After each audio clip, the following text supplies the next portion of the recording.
Have you ever kept a secret so enormous that it began to define who you are? A secret that wasn't even yours, but that you carried as if it were your own burden? Because I did, for years, and I never imagined that by protecting my best friend's secret, I would ultimately end up concealing my own. Hello everyone. Today, I'm going to share something that fundamentally transformed my understanding of loyalty, friendship, and most importantly, myself. This is a story about the secret I guarded, and the secret I concealed. And if you've ever found yourself drawn to someone who was entirely off limits, you'll resonate with every word I'm about to reveal. My name is Alex. I'm 28 years old, and my best friend since we were teenagers is Ryan. We met in high school, and from day one we had that rare connection, you know? That kind of friendship where you don't need to explain anything because the other person just gets it. Ryan was always more reserved than me, more introspective. And that's exactly why when he told me he was gay at 16, I knew how heavy that was for him. He didn't want anyone to know. His family was traditional. His dad especially had this really rigid idea about masculinity and how men should be. So Ryan asked me to keep that secret, and I did. It wasn't easy. There are times when you feel the weight of carrying something that isn't yours, but to find someone you care about so deeply that it becomes part of you too. For years, I was the only one who knew. I watched Ryan date in secret, suffer in silence, pretend to be interested in girls to please his dad. And every time he forced that smile at family gatherings, I felt this tightness in my chest. Because I knew the truth. I was the one person he could be real with. No masks, no pretending. The first time I really paid attention to David was at a birthday dinner for Ryan's mom. I already knew him, obviously. He was my best friend's dad, but that night something was different. Maybe I'd grown up, or maybe he just seemed more vulnerable. David was the CEO of a major tech company. Successful, always impeccably dressed, he looked like someone who had it all figured out. He had this commanding presence about him. But that night, while everyone was chatting away in the dining room, I found him alone on the back deck, staring at nothing. That look said everything. Exhaustion, loneliness. This deep sadness he was trying so hard to hide behind his polished corporate image. I don't know what made me go over there. Maybe instinct, maybe curiosity. But I went. "Is everything okay?" I asked, trying to sound casual. He turned to me, and for a second I saw the mask drop. Just a second, but it was enough. Sometimes we construct an entire life without ever pausing to ask ourselves if it's truly the life we wanted. He murmured this in a voice barely above a whisper, as if confessing a truth so fragile that speaking it aloud might shatter its very existence. That caught me off guard. David, the guy who seemed to have everything under control, was showing me this vulnerability I never expected. And that's where it started. It wasn't instant physical attraction. It was something deeper. His vulnerability, that's what drew me in.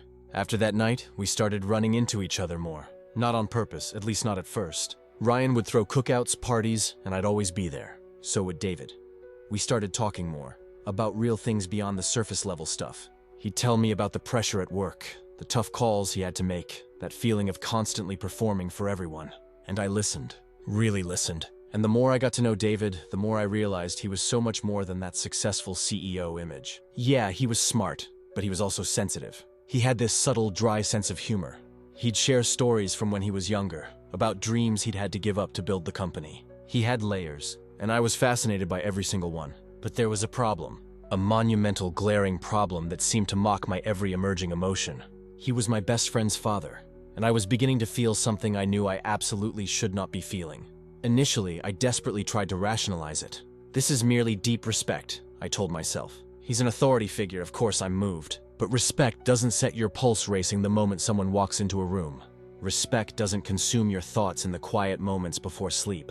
Respect never ever breeds this suffocating sense of guilt. And the guilt never left. Every time I looked at Ryan, I remembered the secret he'd trusted me with. He'd chosen me to guard his truth, and here I was, hiding my own. The irony was killing me. Have you ever felt attracted to someone who theoretically was completely outside your plans? Someone who, of all the people in the world, you shouldn't look at that way? Because that's exactly how I felt. It was wrong. I knew it was wrong. But feelings don't care about what's right or wrong. They simply exist. I started questioning everything. How can I judge someone for hiding who they really are when I'm doing the exact same thing? Ryan was hiding his sexuality because he was scared of rejection. And me? I was hiding my feelings for David for the same damn reason. Fear. Fear of losing my best friend. Fear of tearing his family apart. Fear of what people would think. The hypocrisy was eating me alive. I was the friend telling Ryan to be authentic, that someday he'd find the courage to live his truth. But what about me? Was I living mine? Hell no, I was lying. To Ryan, to David, and most of all to myself. And then came the moment that changed everything. It was a Friday night. Ryan was out of town for work and David called me. He needed help with a company project, something in graphic design, which is what I do. He asked if I could swing by his office Saturday morning to check it out. I should have said no. Every rational fiber of my being was screaming for me to say no, but I didn't. Sure, no problem. What time do you want me to come by? I hung up the phone and stared at the screen for a few minutes. My heart was racing. My hands were shaking a little. And I knew in that moment that I was crossing an invisible line. Nothing had happened yet. Nothing beyond conversations. Nothing beyond glances that lasted a second longer than they should. But I knew that something was about to change. That night I couldn't sleep. My mind wouldn't stop racing. The secret I was keeping for Ryan. The secret I was hiding about myself. Loyalty. Betrayal. What was right? What was real? And I came to one conclusion. Your whole life, you're taught what's right and what's wrong. But life isn't black and white. Nobody prepares you for when your heart wants something it absolutely shouldn't.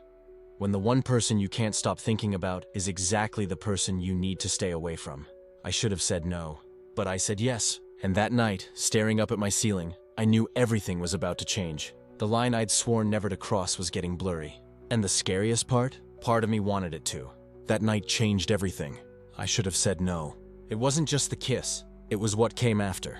The silence in the car, driving home. The way he held my hand for a few more seconds before I got out. The message I received at 2 in the morning.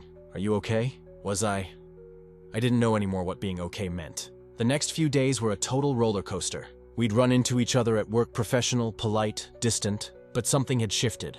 A glance that lingered just a beat too long. A smile that shouldn't be there. This tension nobody else picked up on, but for us, it was deafening. He made the first move. On a Friday evening, when almost everyone had cleared out, he showed up at my office. I need you to look over some documents. Can you come by my place tonight? I'll be working late. I knew it wasn't really about documents, and he knew I knew. I got there around 9 p.m. His house was nothing like the office. Less formal, more human. Photos on the walls, books scattered everywhere, a half-empty coffee mug on the table. This was a man's space, not a CEO's. He answered the door in a button-down with no tie, sleeves rolled up. He looked exhausted, vulnerable. Sorry for calling you over so late, he said. But it didn't sound like an apology. It sounded like a confession. We sat in his home office. He pulled up his laptop, showed me some files. I tried to focus, but all I could think about was how close we were. The smell of his cologne, the sound of his breathing. After a few minutes, he shut the laptop. I can't pretend anymore, he said, voice low and heavy. These documents, they didn't need reviewing today. I just wanted to see you outside of that environment. Away from all the eyes, the expectations. My heart raced. Why? He sighed, ran his hand through his hair, something I'd seen him do in stressful meetings. Because I haven't been able to stop thinking about you for months. And it's not just attraction. It's something deeper, scarier. I should have gotten up. Should have said this was wrong. That he was my best friend's dad. That I was betraying years of friendship. But the words wouldn't come. I noticed you from day one, he continued. The way you talk, how you think, how you challenge ideas without being scared. You have this energy I haven't seen in years, and I tried to ignore it. I really tried, but he stopped, looked me in the eyes. But I already missed my chance at real love once. I married because it was convenient. Built a family because that's what I was supposed to do. And by the time I realized it, I was alone even when I was surrounded by people. I can't let that happen again. Have you ever heard someone put into words exactly what you felt but were afraid to admit? That's what happened in that moment. What about your son? I asked, voice shaking. He's my best friend. Just being here feels like betrayal. He got up, walked over to me, knelt down so we were eye to eye. I know, and I'm not saying this is easy. I'm not saying people won't get hurt. But I am saying if you feel this too, there's nothing wrong with that. And I get it. The validation, the permission to feel without guilt. My hands were shaking. I do feel it, I admitted, and it destroys me inside every single day. He held my hands. The touch was firm, warm, real. You don't need to destroy yourself. You don't need to carry this alone. And right there, in that office surrounded by papers and work stuff, I broke down. I cried harder than I had in years. I cried for the loneliness, for hiding who I really was. For all those nights I pretended everything was fine when I was drowning. And he hugged me. It wasn't sexual. It was the kind of hug from someone who really gets it. Someone carrying their own weight too. I spent years hiding who I am, I said through tears. I pretended to like girls, pretended to fit in. pretended to be the perfect son. And when I finally accepted I was gay, I thought things would get easier. They didn't. I still feel like something's wrong with me. I still feel alone. He held me tighter. With me, you don't have to pretend. Here, you can just be yourself. We stayed like that for what felt like forever. Time just stopped mattering. When we finally pulled back, he wiped my tears away with his thumb. Such a simple gesture, but so intimate it almost made me start crying all over again. "Can I ask you something?" he said. "Yeah. Do you want this?" he asked. "Really want it? Because if you do, we'll figure it out. But only if you're ready to fight for it. Together." Before I could answer, my phone buzzed. Ryan, my best friend. Reality hit me like a truck. I picked up, trying to keep my voice steady. "Hey dude, where are you?" "I'm at your place. Thought we could game for a bit." "Oh, I'm just wrapping up some work stuff. I'll be home soon." "Work on a Friday night?" "You're turning into my dad." He laughed. "Everything good?" "Yeah, just finishing up." "All right, but we need to talk soon, okay? You've been acting weird lately." "I'm getting worried." I hung up, looked at his dad, still kneeling there in front of me. "He noticed something's up," I said, panic creeping in. "He knows." "What the hell are we doing? This is going to destroy everything. Our friendship, your relationship with him." He cupped my face with both hands. "Hey, breathe." "How do I breathe?" How do I look him in the face knowing this? We tell him. Silence. "What?" We tell him, together. He deserves the truth. And if this is real, if this is what we both want, he needs to hear it from us, not find out some other way. What if he hates me? He might, and yeah, that'll hurt. But lying? That'll hurt worse. For everyone. He was right. Deep down, I knew it. "You don't have to decide right now," he said softly. "Just don't lie to yourself. Don't do what I did for years. Don't waste your life pretending to feel things you don't, just to make other people happy." I stood up, grabbed my bag. "I need to go." Need to. Think. "That's okay. When you're ready, I'll be here." I left his place with my head spinning, but with one thing clear. For the first time in my life, someone really saw me. And I couldn't just walk away from that. On the way home, I made a decision. I was going to fight for this, even though I was terrified, even though I had no idea how it would turn out, because that night taught me something. Living with regret hurts way more than facing the consequences of your choices. 3 days later, I sent a message to both of them. "We need to talk, the three of us." I thought I was ready for his reaction. I wasn't. I thought I was ready for his reaction. But nothing prepares you to see the person you love most look at you like they don't even know you anymore. The tension was thick enough to cut. We needed to have this conversation. There was no getting around it. We'd planned a family dinner, supposed to be normal, casual, but there was nothing normal about it. When we got there, Ryan was already waiting, smiling. That's when it all fell apart. His dad saw us together, not as friends. He caught the way I looked at him, how our hands were almost touching. That's all it took. "Are you two together?" No anger in his voice, just exhaustion. Like he already knew, but didn't want it to be true. Ryan froze. I watched all the color drain from his face. Then he turned to me, and I saw it pure betrayal. "You knew I liked him," he whispered, voice shaking. "You knew, and you still—" "I never wanted to hurt you," I said, every word feeling like lead. "But I can't deny who I am, can't deny what I feel." That's when he lost it. "You lied to me!" "I trusted you with my biggest secret, and you were. With him?" I wasn't lying, I shot back, tears stinging my eyes. I was trying to figure out what I was feeling, and by the time I did, it was too late. He stepped back like I'd physically hit him. "You're the worst friend ever." Those words, they gutted me. His dad stood up, and I thought he'd blow up too. But instead, he just put his hand on Ryan's shoulder. "Don't blame them," he said quietly. "This is on both of us. I never should have put you in a position where you had to choose between your heart and your loyalty." Ryan stared at his dad, confused. "What are you talking about?" "I'm saying I've hidden who I love too. I know what it's like to feel like everyone expects you to be someone you're not." And that's when everything changed. Because he looked at me, and I saw something in his eyes I'd never seen before. Understanding. "You know what it's like," Ryan said slowly. "You know what it's like to hide who you love." I nodded, couldn't get any words out. "But that doesn't change anything," he went on, voice still shaking. "You're my best friend. And you picked him over me." "It wasn't a choice," his dad cut in gently. "Love never is. And if I taught you that love has rules, then I screwed up as a father." Have you ever seen someone fall apart right in front of you? Watched all the defenses come down, one by one, until only the raw truth remains? That's what happened there. Ryan sat down, covered his face with his hands, and started crying. I knelt in front of him, heart breaking. "I don't want to lose you," I said. "Our friendship means everything to me. It always has. And if I could go back and do things differently, I would." but I can't deny what I feel. Can't keep living a lie. He looked up at me, eyes red and raw. I can't either, he whispered. That's why I get it. Even though this kills me, even though I want to hate you, I can't, because I know exactly what it's like. The silence after that was different, not heavy anymore. It was full of possibility. I'm hurt, he finally said, really hurt. But I also know what it's like to hide who you love. I'm not gonna judge you for something I've done too. Something loosened in my chest, like I'd been carrying this massive weight for weeks and it just lifted. I could breathe again. Something passed between us in that moment.